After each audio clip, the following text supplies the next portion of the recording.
Hi guys, welcome back to a new episode of Apps Academy. Today in this video, I'm going to show you how you can download your Shopify application on your Android device.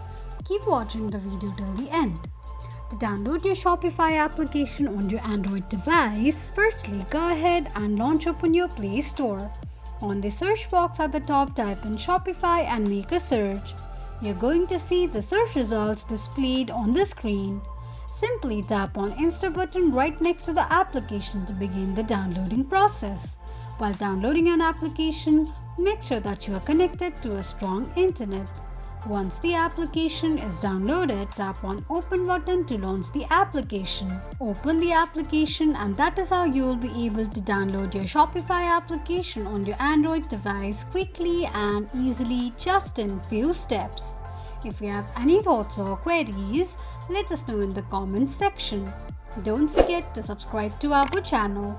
Also, press the notification bell icon so that YouTube will notify you whenever we post a new video. I hope this video was helpful to you. Thank you so much for watching.